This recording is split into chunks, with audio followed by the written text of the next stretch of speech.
is TOS Television, your digital-first Pan-African news network. I am Abigail Okwande, and this is Africa Now.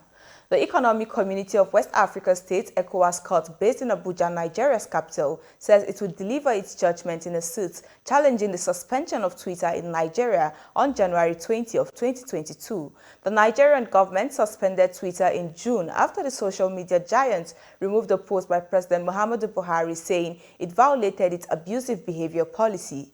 A non-governmental organization, the Socio-Economic Rights and Accountability Project, SERAP, challenged the decision in courts.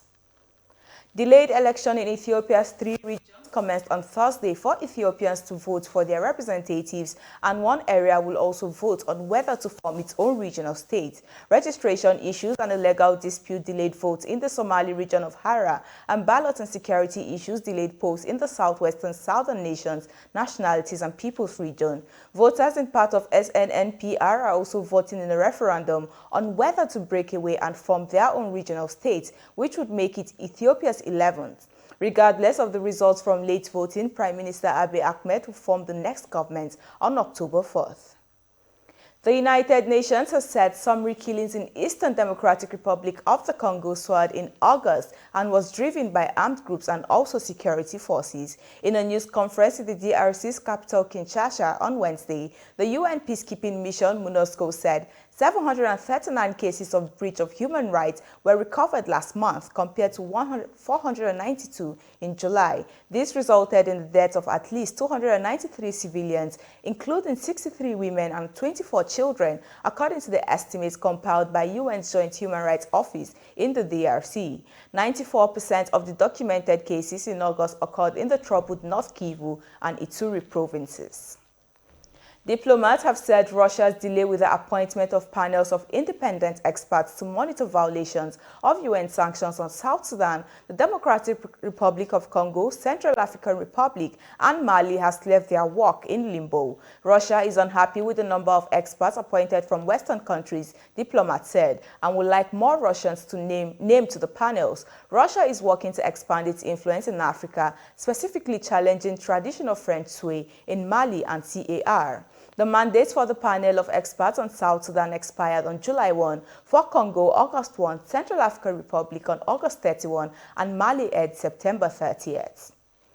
Now, South Africa told visiting climate envoys from the United States, Britain, Germany, and France that it needs major financial support to move away from coal, the Environment Department said on Wednesday. South Africa is the world's 12th biggest carbon emitter and Africa's largest emitter, according to the Global Carbon Atlas, emitting 479 million tons of carbon dioxide in 2019. This month, the government adopted a more ambitious emissions reduction target of 350 to 420 million tons of carbon dioxide per year by 2030.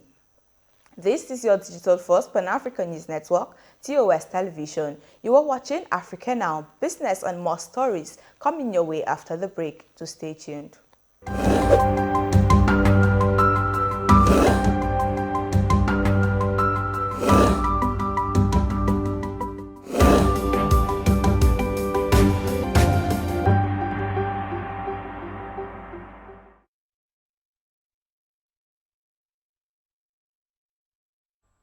Welcome back. In business, an EU court on Wednesday declared that EU-Morocco trade deals covering farm products and fish were invalid because they were agreed without the consent of the people of the disputed Western Sahara region. According to the report, because Morocco fought a 16-year war with the Polisario Front independence movement, it controls most of Western Sahara and considered it part of its territory. The Polisario Front, which says it acts on behalf of the Sahrawi people, challenged 2 EU-Morocco agreements struck in 2019, both revised after a previous EU court ruling that they were not applicable to Western Sahara. However, the court did say that its annulment of the agreement would not take effect immediately, but only after the 2-month period for lodging an appeal or after an eventual ruling if an appeal was filed. Now, Kenya's Central Bank Governor Patrick Njoroge on Wednesday said he expects economic growth to rebound this year, helped by sectors such as manufacturing, but that growth could be curtailed by the impact of drought on the agricultural sector.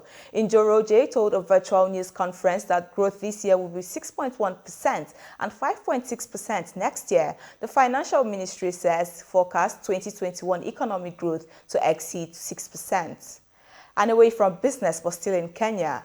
After concerns were raised about an influx of groups of foreigners into Kenya, the government announced a crackdown on the foreigners, many of them said to have come from Asia and have been spotted in residential areas in Nairobi. According to figures shared by the Ministry of Interior, more than 20,000 foreigners entered the country since June. About 8,000 of them have since left.